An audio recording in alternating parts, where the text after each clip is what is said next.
about your job as a seller is to help someone make an informed decision.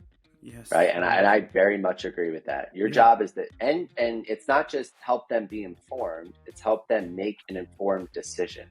Your job as the seller is to make sure you're getting them to think about things they haven't thought about, helping them formalize and structure their thinking, helping them make the best decision for their business. Hopefully that aligns with what you're selling. Sometimes it will, sometimes it won't. And then you're also helping them actually make a decision. Today's successful revenue leaders once started their careers just like you and I. They faced the challenges that their careers brought to them, they rose to the occasion, and became the leaders that we admire today. Join me as we explore the skills and stories that make a great leader with a pinch of vulnerability.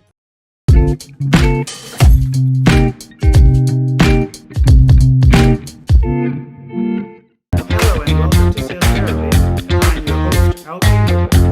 Grab a chair. This is a series of invitations to therapy. As leaders will be sharing their career defining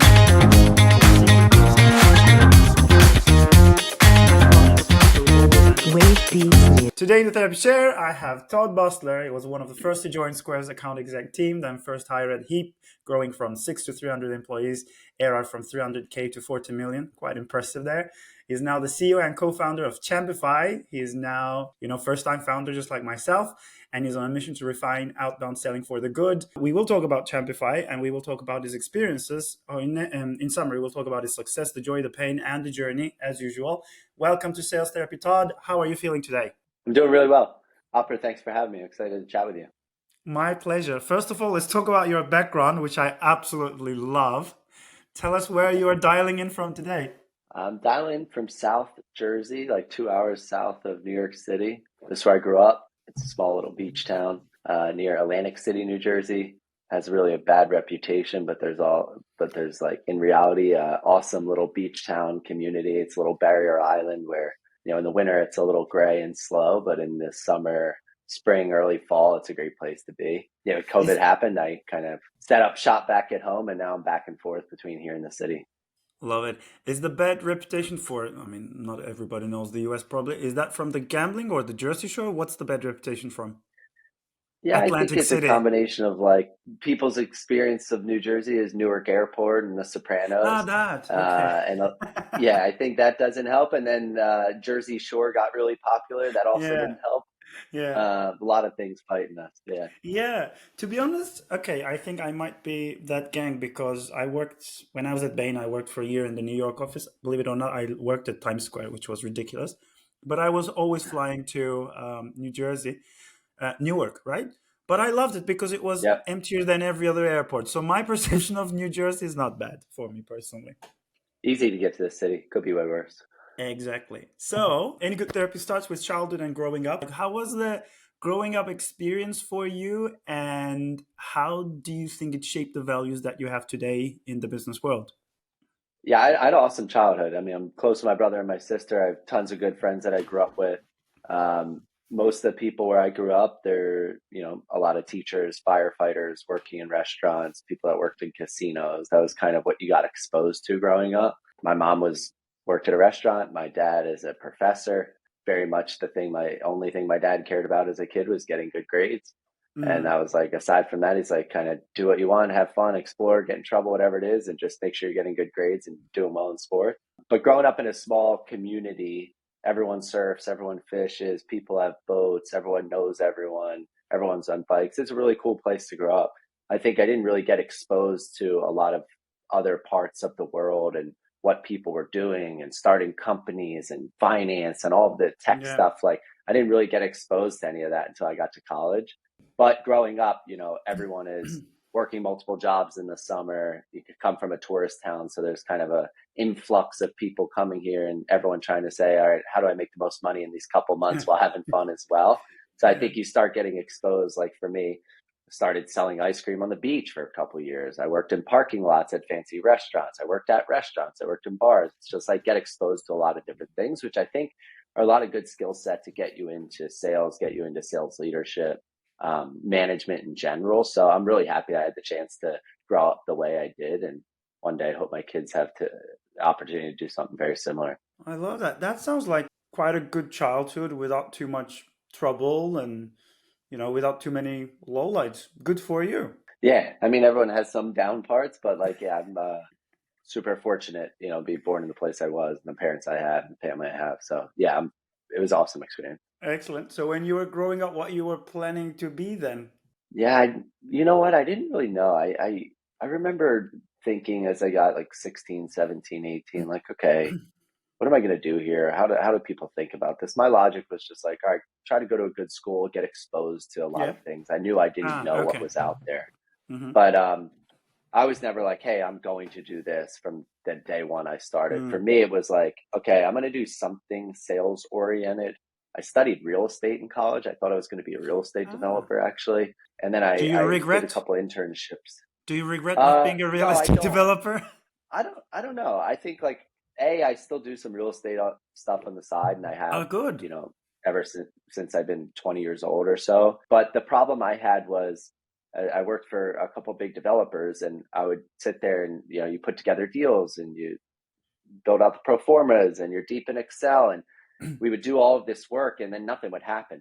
A lot of the deals wouldn't happen, or they would take too Mm. long, or it would take 6 to 9 Mm. months. My internship was over. So I never felt like I was getting the closure or the win.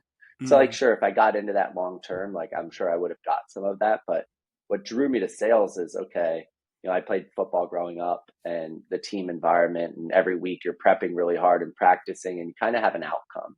And that Okay. part about sales I really love. It might not be a week-long sales cycle like it is between two football games, but at the end there's strategy, there's team camaraderie, there's learning from mistakes, there's trying to get better. There's this constant improvement that ends with an outcome, a win or a loss, a win or a chance to learn.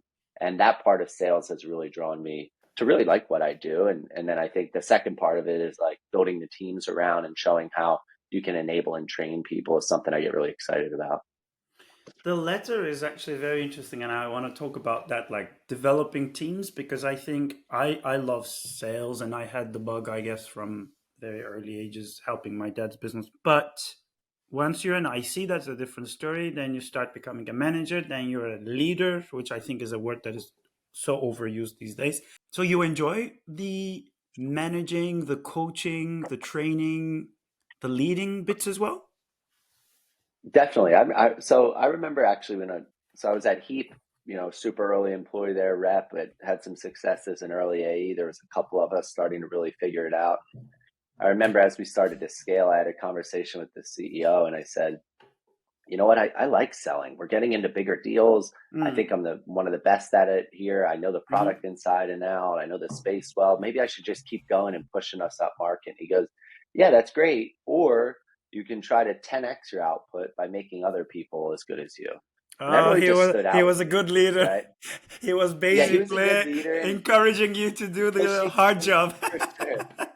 For sure. Yeah. And you know what? I really debated at the time of like, you know, there's something appealing. I have a lot of my friends that are enterprise reps, and they're on an Yeah. island, and they seem to be golfing a lot and making money. They're really good at it. But there was something Big that was checks. kept pulling at me to say, you know, building the team, building the systems, all of that I got excited about. I don't think I'm the best individual seller. I think I'm good at training and enablement and thinking through problems and unblocking things. And I think it goes back to my early days. Just, I played football. I was always a quarterback. I was always a, leader type of profile. And there's so many similarities, there's so many Okay. similarities. And I think I slowly got more and more drawn to that.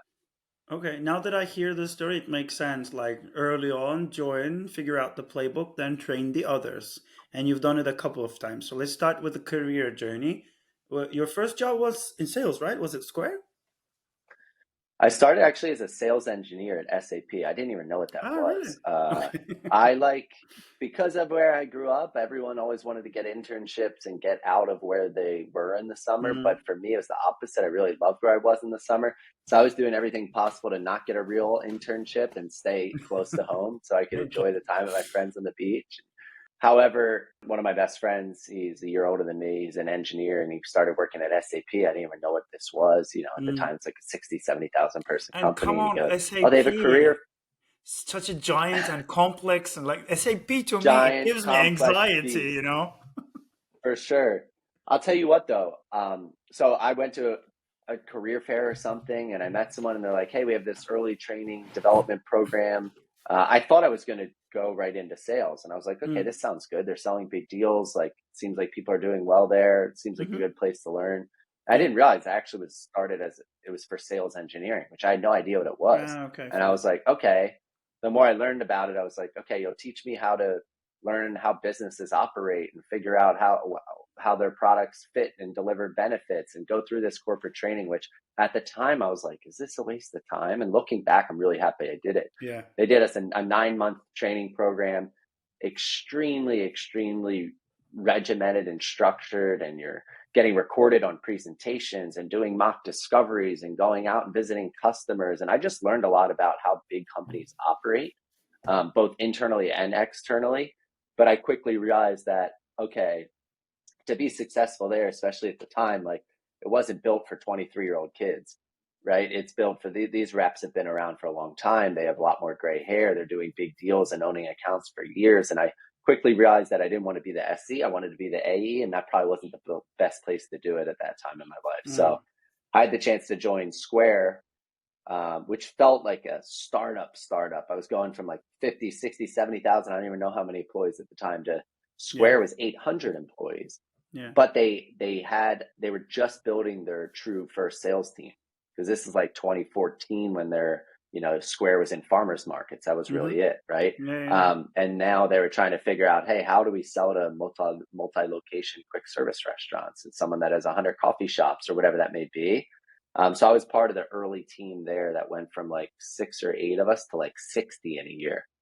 Really smart team. People that are now, I'm gonna pause you there, because I wanna talk about that a bit more structured. But something that you mentioned, which is really interesting, is I don't come across leaders like you that much, and me, who are kind of like mid-30s, who had that 6 to 9 months training at an SAP. And when you told me that, which is a huge privilege, because people today, they're just thrown into jobs, zero training. I mean, there might be a midway, but the last time I heard somebody telling me like I was at an SAP or an Oracle and I had a 6-month training was someone who is an ex-guest of mine, and I think he's in his 50s, and he like that's why like his methodology, the way he talks about sales is consultative, it's advisory, it's not this like just 8 demos a day ridiculous shit that started, I don't know, at some point with like to the moon startups. But that's such a privilege and wonderful thing that you had there, don't you agree? I couldn't agree more. And again, I have some younger cousins, or I'll talk to some good friends, little brother and sister that's trying to get into tech. And I think startups are sexy and people want to jump in, but there's something to be said for a structured program where you can go really learn from professionals. And like, people's career journeys, their career arcs are long. Like, you don't have to rush into this thing. I'm very grateful looking back that I had that type of training. So when I got thrown into something, I actually like, okay, I know what good looks like at a large scale. Okay, sure, I need to learn how this works at a small company with no rules and no rigor, no structure. However, I'm really grateful for that opportunity. I think it's undervalued today. Yeah. And you talk about, what it means to be a good salesperson, how to crack enterprise sales, etc. In on your LinkedIn, and I follow those advice and I agree with a lot of them.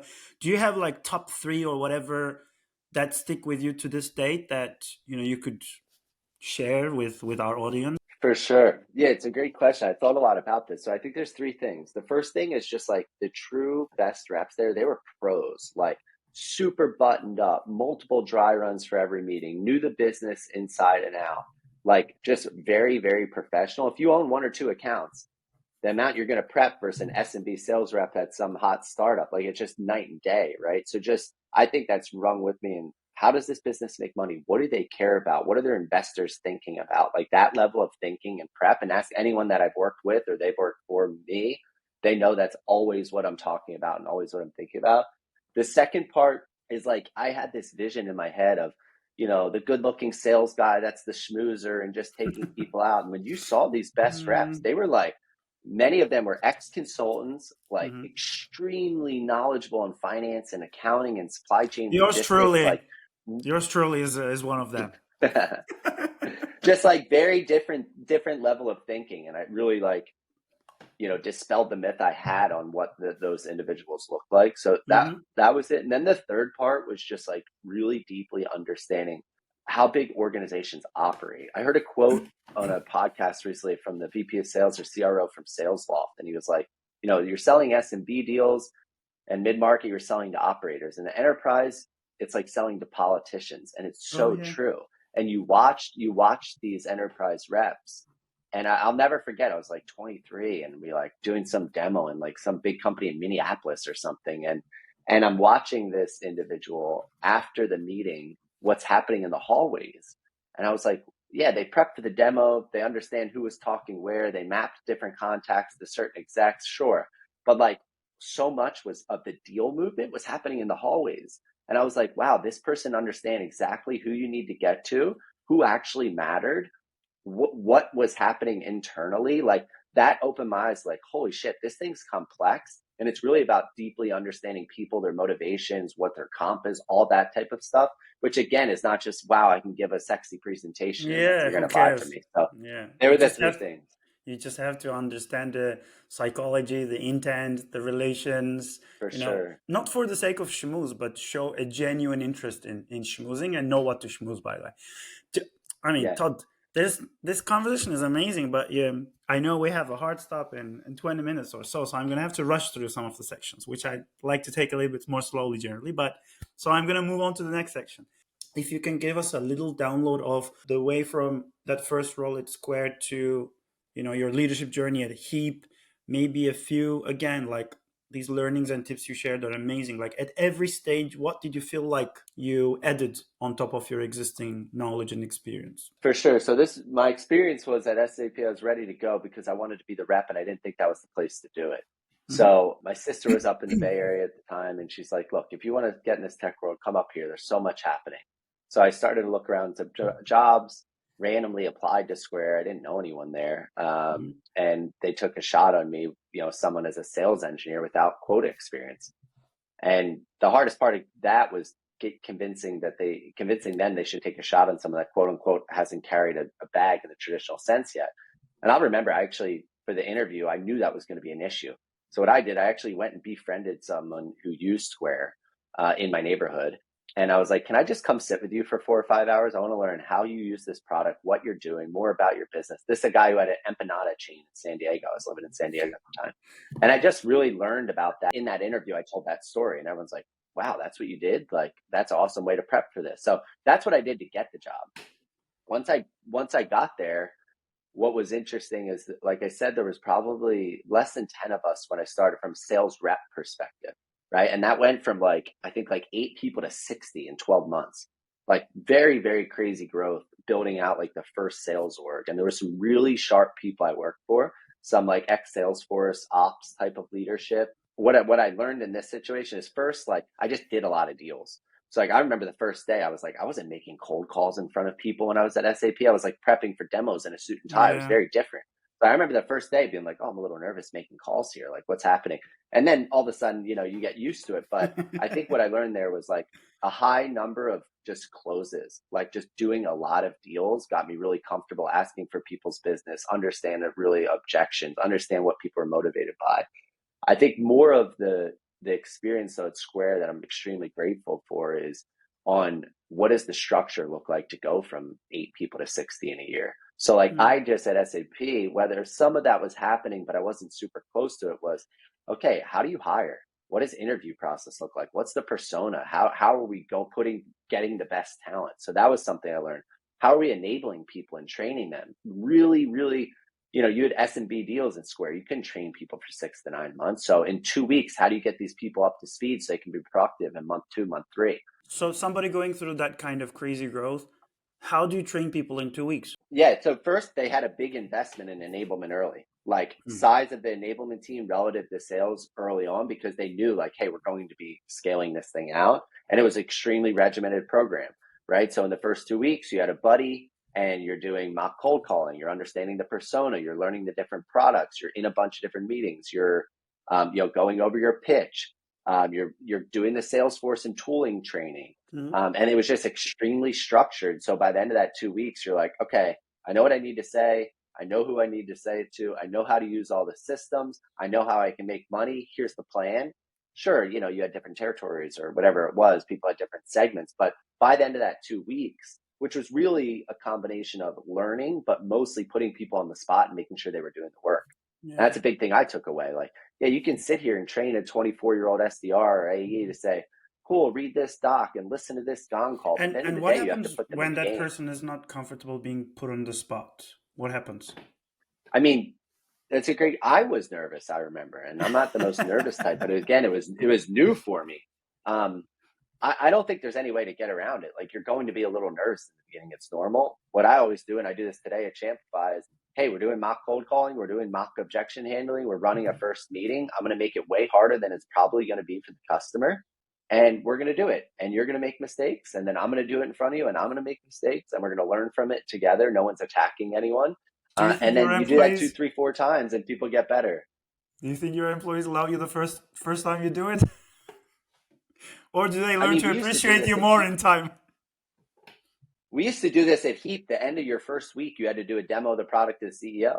And I'll tell you what, when you put that type of pressure on people, they're going to go and learn what they have to do. Did it go great? Absolutely not. But now they know, like, okay, I just did the hardest one. Here's what I need to do. And I think there's a balance to that, right? Without intimidating people. But I tend to believe that you learn by doing, you don't learn by seeing and listening. And you just have to start doing it to get the reps, like anything else. Excellent. Since we started talking about Champify a little bit, let's come to the third section, which is, I generally say, what brought you to therapy today? How dare I am the therapist to solve your problems? You're so eloquent and you put the answers so well together. Maybe let's do a few rapid fire questions, if you don't mind. Let's do it. Yeah, I have one specific question. Let's start with the Champify journey. Why Champify? Why now? What triggered you to building it? Let's start from there. Cool. So, after Square, before Champify, I spent 6 years at Heap. That's where I really learned startups. Like, that's where I really learned, like, okay, going from raising a little bit of money, 5 engineers, hiring the first go-to-market person, that's where I got exposed to it. So I was there 6 years, 0 to 40 million. First rep, first manager, VP of sales, opened a New York office, all that type of stuff. Made every mistake under the sun, learned from some really smart and great people. But what we started to see is, like, we were a company that was never great at marketing. Like, we never had a CMO in seat for more than 18 months, primarily outbound driven, pipeline gen and customer acquisition strategy. And we got really good at that. And I think in the early days, now you're going back like 2015, 16, 17, it was like, if you were using Outreach and Clearbit and Zoom Info, like, you were an early adopter and you could do some really amazing things. You didn't have to be worried about email deliverability and all this type of stuff. And I think we were just early adopters of a lot of that and got good at that really quickly. And then what you started to see was a couple things. Markets getting really crowded. So, like, influx of VC funding, everyone going after the same size pie in a lot of ways, or a pie that's growing slower than a lot of these VCs want it to grow. And secondly, an influx in the outreaches and the sales lofts of the world, which meant that, people were playing from a level playing field. And it's also meant that people were getting just bombarded with outbound email. And what we started to see is the efficacy of that going down significantly, right? So at Heap, we had a realization that we could fill a US football stadium, we fill Wembley almost, with the amount of people using the product and that were having really good experiences. And many of them were turning over 2 to 3% per month, moving in from customers to really good prospect accounts, right? So we just started to spend way more time there versus banging on the doors of people that have never heard of us. And we were, it was working, right? So that was the initial idea, of kind of bad version of it at our previous company. And then as time, kept moving on, it was me essentially saying, hey, this problem is going to continue. I think AI is actually making the problem worse because now it's just easy to bombard a bunch of people. And thinking back to the early SAP days, like, relationships matter. That's never going to change. And companies have spent, we have customers that have been around for 25 years delivering amazing experience to their customers, sales, marketing, success, product. And there's a lot to tap in there. Complex sales, enterprise sales, long educational sales cycles. They teach you it's not just like ABC, always be closing, bam, bam, bam. It's relationship building. It's convincing a lot of people. It's building champions every stage. And with Flowla, we try to, enable people to build champions as well. I guess the name Champify is really cool. And I'm very curious, like, you, from your experience, like, how does one build internal champions?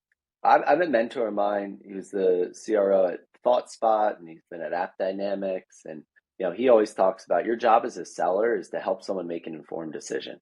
Yes. Right. And I very much agree with that. Your Yeah. job is that, and it's not just help them be informed, it's help them make an informed decision.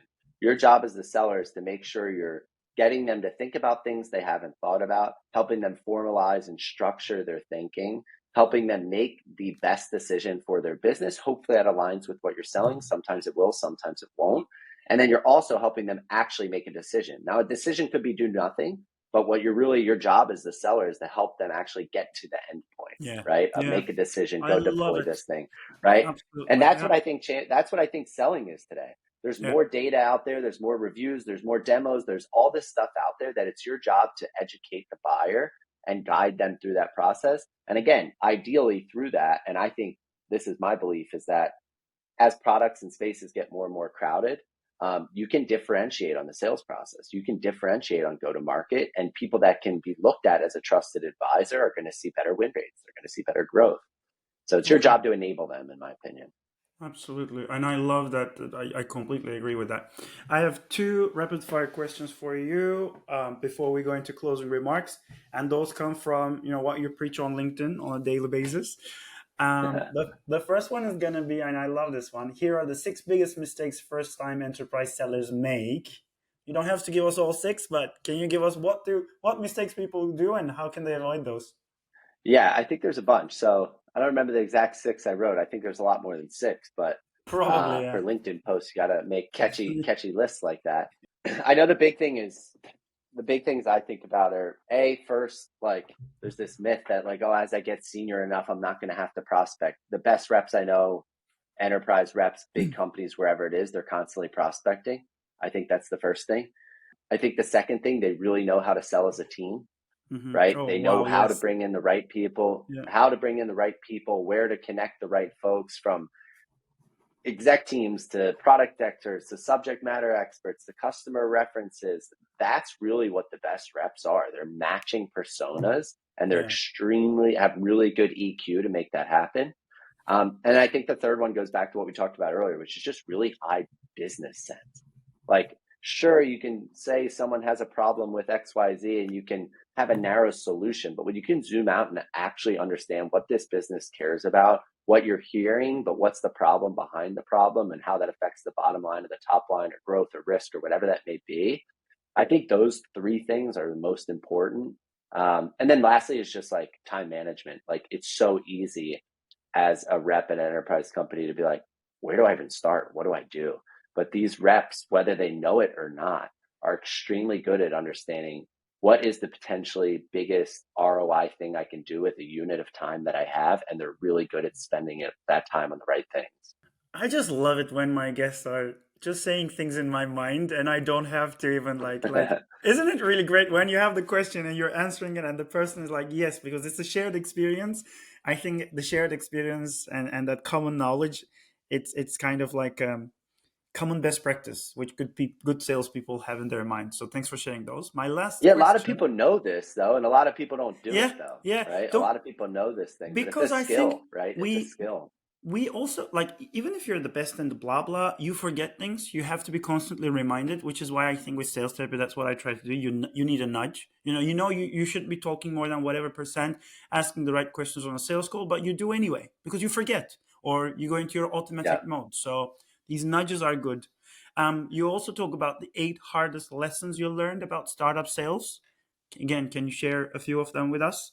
Maybe what was your biggest mistake and how you learned from that? I think the biggest mistake I had was not investing in ops and enablement early. Like, we started to Mm, scale and we're like, okay, we'll just get smart reps and we'll figure this out. Um, you need systems. Like, you can think that what you're selling is so unique and no, we can't have a discovery checklist or we can't have a guideline for the deals. It's not true. Every company yeah, can. BS. Yeah. And just more investment into systems from an operational and an enablement perspective. I think that's the number one thing.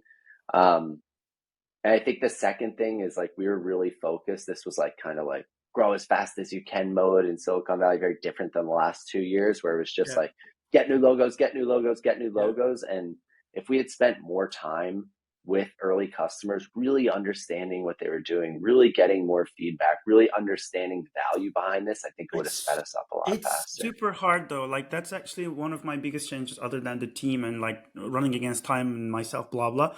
I think like what's in the mind of the customer? How can I help them better? What do they think? That's I think the hardest thing. And with our head of content, every day we're like, okay, how can we solve this puzzle better, better, better? And I love that you mentioned it. Excellent.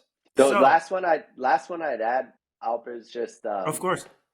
this is a little controversial, and I was a sales engineer, so I was pretty nerdy in the product, right? Like I Mhm. always thought I got hired at Heap because they're like, hey, you had a sales engineer and some sales background. Our product's pretty technical.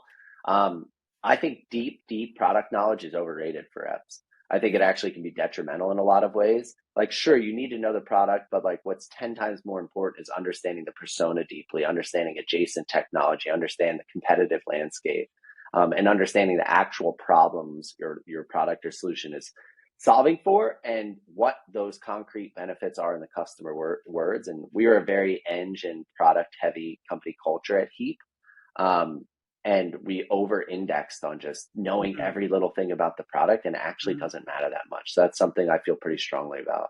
What was the buyer at Heap? I'm sorry, I'm not familiar. Like, what's the buyer Started persona? as Eng, but it started as a lot of Eng persona, and it moved over time to product. So we were selling mostly to product managers, I mean, CPOs, obviously. etc. So then, of course, you will be product and future driven, and that's going to be the mindset. But then you discover it's actually about them. Like, what is the problem? What is the challenge? Are they trying to get Exactly, promoted with your exactly, product? Okay, exactly. that is And hey, they being can't do this. What does that mean? Exactly right. absolutely. You mentioned enablement there. What is your thoughts on our space? Buyer enablement, digital sales rooms, mutual action plans. What do you think about them? And do you think there's a future for those things? I do. I think first off, I think the market's hot. There's a lot of people going after this, and there's a reason for that, right? Yeah. Like whether you've been doing this in a Google sheet, we were doing this 10 years ago in a Google sheet, right? Yeah. Like there's, and I think there's two things that are happening. Like the space that you're in my opinion, it's you have two things. You have smart forward looking reps that believe in consultative selling and want to get their buyers on the same page, and really this is a mechanism to get on the same side of the table with their buyer, right? And I think that's great for individuals. I also think as the world is changing a lot, where people want to consume information async and avoid meetings where possible, something like what you offer is really powerful. Because wow, I can actually watch a 5-minute demo video and put into your system or something similar, and we can avoid meetings and advance deals faster, right? I think that helps a lot. And then I think the second main value prop is for the leaders, especially at organizations that maybe have more juniors, either Yeah. more Yeah. junior sellers that need more systems, Yeah. right? To be able to understand, like, hey, use the system so I can actually forecast so you understand what's really Yeah. qualified. If they're not engaging with this, tell you what, it's probably a bad sign. Deal Or signals. the Yeah. enterprise, or the enterprise sellers that are doing really complex Complex. deals. Yeah. There's multiple people involved. I think there's those two use cases, but the world is going to continue to keep using more and more of this because the buying journey, as the buyer has way more access to education, and there's no, uh, the seller used to hold the keys and all the knowledge, and that's just not the case now. Like if a buyer wants, they can get 90% of the knowledge the seller has before they even talk, right? So you need a way to get collaborative and kind of, like I said, it's like metaphorically getting on the same side of the table with your buyer, and this is a good tool to help you do that. All right. Wow. This was like nonstop gold, no BS. Very clever, very smart, very engaging for me. I enjoyed this podcast a lot, and I'm glad to meet you, Todd. I think you shared so much good stuff for our audience that I think resonates a lot with all of them. They do with me. Any closing remarks before we go? No closing remarks. I talk a lot about this stuff on LinkedIn. Follow me. I'm just Todd Busler. Follow along. Alper, great to meet you, and thanks for having me on. I'm wishing you the best of luck. Absolutely. Thank you so much for joining us today. Like any good therapist, I'm going to cut us on time, even shorter on time today than usual. I think my audience will be like, "What the hell? Why did you let him go? We wanted more and more." But maybe we have you back on the show one day. That would be amazing. So Happy to. if you Happy to. enjoyed this episode of Sales Therapy, make sure to follow us. Make sure to follow Todd if you're not already following, and Champify. Check it out. Otherwise, see you in the next episode. Bye, guys.